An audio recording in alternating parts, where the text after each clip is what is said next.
तरह से एक्शन बना है अमेरिकी बाजारों में और पावेल साहब के कमेंट्स का इंपैक्ट बॉन्ड यील्ड्स पर, इक्विटी मार्केट्स, गोल्ड, डॉलर, सभी एसेट क्लासेस पर आते हुए दिखाए, कैसे समझे इस एक्शन को? देखिए दीप, इस वक्त है ना, थोड़ी बाजारों को मरहम की जरूरत थी। कुछ अच्छा बोल देते क्या जाता, लेकिन उन्होंने वो सब कुछ बोला जो उनके दिल में था या दिमाग में था। दिमाग में था, दिल में नहीं। दिल से बोलते तो शायद ऐसा नहीं बोलते, और हालांकि ऐसा भी उन्होंने कुछ खास खराब नहीं बोला जिससे कि मूड इतना खराब कर ले। लेकिन बाजार सुबह से उम्मीद लगाकर बैठे थे कि हम हफ्ते भर 10 दिनों से जो उतार चढ़ाव देख रहे हैं, उस उतार चढ़ाव को कम करने के लिए, खत्म करने के लिए, वापस से और बढ़िया तेजी बनाने के लिए पावेल साहब ये कहेंगे कि नहीं नहीं नहीं, बॉन्ड यील्ड ज्यादा बढ़ेंगे नहीं, चिंता मत करो। लेकिन पावेल साहब चुप रहे। न उन्होंने कहा कि बॉन्ड यील्ड बढ़ेंगे, न ये कहा कि घटेंगे, लेकिन हाँ ये कहा कि इसने ये जो बॉन्ड यील्ड अचानक से बढ़े, इससे थोड़ा सा हमारा ध्यान आकर्षित हुआ है, दुनिया भर के इन्वेस्टर्स की नजर इस पर पड़ी है।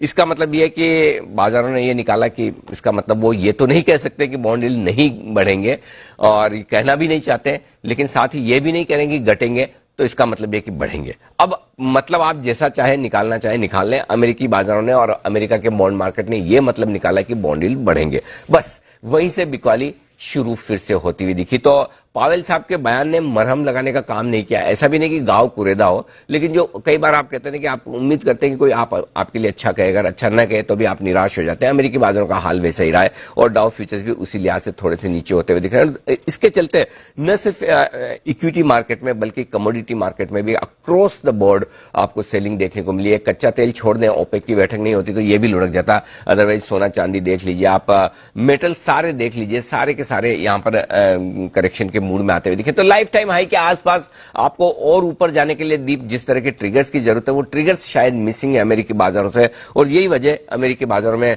कल दबाव दिखा और हमारे यहां भी। अब दिक्कत की बात है कि कल जब हमारे बाजार बंद हुए थे तो हमें तो उम्मीद ये थी कि अमेरिकी बाजारों में शांत कारोबार आएगा। मेरे ख्याल से 70-80 पॉइंट नीचे डाउ फ्यूचर्स ट्रेड करते हुए दिख रहे थे। उसके मुकाबले में आप 350 अंकों के आसपास नीचे बंद हुए, तो यानी कि हमें 350, यानी कि हमें करीबन समझ लीजिए 250 पॉइंट की एक्स्ट्रा कमजोरी तो वो, और ऊपर से अभी डाउ फ्यूचर्स 150 पॉइंट 200 पॉइंट नीचे, यानी 400-450 अंकों की एक्स्ट्रा कमजोरी की डाउ की जो है उसको हमें पचाना है। उसे हफ्ते के आखिरी दिन हमें जूझना। तो ओवरऑल ग्लोबल संकेत वाकई में उम्मीद के मुकाबले में काफी खराब है, कमजोर है। जी दीप।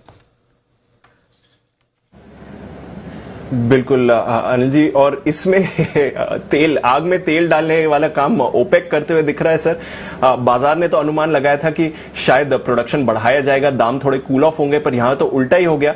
ना ही वो प्रोडक्शन बढ़ाने वाले हैं और उनकी तो स्ट्रैटेजी है कि दाम और बढ़े। कैसे देखें इसे sir?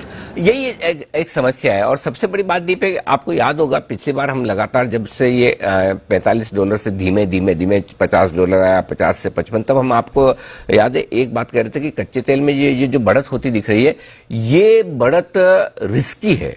Risky in the sense कि ये फंडामेंटल के बेसिस पर बढ़त होती हुई दिख रही है, और फंडामेंटल के बेसिस पर अगर आपको बढ़त होती हुई नजर आए तो फिर ये मामला ऐसा है कि वो सस्टेनेबल है। एक तो क्या होता है कि कहीं किसी का प्रोडक्शन कम ज्यादा हो गया, कहीं किसी में किसी देश ने किसी पर हमला कर दिया, जियोपॉलिटिकल टेंशन हो गई, उससे कच्चे तेल में उबाल आए, तो वो क्या टेम्परेरी होता है, वापस ठंडा हो जाता है। लेकिन जैसे जैसे इकोनॉमिक रिकवरी 2020 के मुकाबले में 2021 में और बढ़ती हुई नजर आ रही है, वैसे वैसे कच्चा तेल धीमे धीमे और बढ़ रहा है। अब कल की ओपेक की बैठक में हुआ क्या, कायदे से देखा जाए तो इतने ऊंचे दाम $65 के आसपास कहां आपने पिछले साल, मतलब एक बार की नेगेटिव भी देखे नाम फ्यूचर्स में ट्रेड होते हैं, $30 $35 तक के भी आपने दाम देखे नीचे कच्चे तेल के। उसके मुकाबले में $65 के दाम बहुत अच्छे हैं। तो क्यों ना ओपेक इसका फायदा उठाकर करो प्रोड्यूस, भाई निकालो, बेचो, कर सकते हैं ना। पैसा तो सबको चाहिए, और कौन सा गल्फ कंट्रीज में बहुत ज्यादा पैसा हो गया पिछले 2-3-4-5 साल, तो इनके लिए खराब ही रहे। तो ऐसे में इनके लिए तो गोल्डन चांस है, डिमांड है, ऑयल निकालो, बेचो। लेकिन उन्होंने फैसला कुछ अलग लिया। रशिया को छोड़ दीजिए, बाकी उन्होंने फैसला ये लिया, नहीं हम बढ़ाएंगे नहीं पेट्रोल के क्रूड का प्रोडक्शन, यही रखेंगे। इसका मतलब ये कि इसका दो मतलब है। पहला, वो ये सोच रहे हैं कि भाई यहां से दाम और बढ़ने चाहिए और डिमांड और बढ़नी चाहिए, तो आपके लिए कच्चे तेल में $70 के पार जाने का रास्ता खुल गया। दूसरा ये कि अब यहां से नीचे गिरने की संभावनाएं हो गई कम, जो कि ये दोनों ही सिनेरियो हमारे लिए as a oil importing company, जो हम सारा का सारा कच्चा तेल काफी कुछ मंगाते हैं, हमारा सबसे बड़ा बिल जो है इंपोर्ट बिल वो कच्चे तेल का ही है, तो वो हमारे लिए अच्छी खबर नहीं है, ये मान के चलिए। तो पहली चीज है, दाम घटने की गुंजाइश कम हो गई, नीचे की रिस्क कच्चे तेल में अब कम हो गई।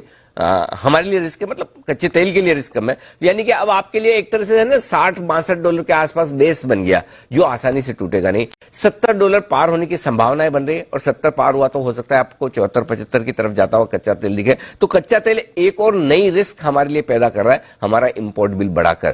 तो थोड़ा इंपोर्ट बिल गोल्ड की घटते हुए दाम से कॉम्पनसेट होगा, क्योंकि गोल्ड भी हम काफी इंपोर्ट करते हैं, लेकिन फिर भी कच्चा तेल तो ऐसा है ना जहां पर आपके पास ऑप्शन नहीं है, खरीदना ही है। गोल्ड तो ठीक है, खरीदा नहीं खरीदा चल सकता है, लेकिन कच्चा तेल ये बढ़ना थोड़ा सा रिस्की है। और सबसे बड़ी दिक्कत की बात है कि ये जो दाम में बढ़त है ये सस्टेनेबल है, और दूसरा ये कि हमारे यहाँ महंगाई पर इसका सीधा सीधा असर पड़ता है। पेट्रोल डीजल के दाम बढ़े तो हर एक प्रोडक्ट पर उसका असर पड़ता है, तो इस लिहाज से थोड़ा सा रिस्की हमारे लिए कच्चा तेल हो गया, अब जिस तरह के ओपेक की बैठक के बाद संकेत आए। जी दीप।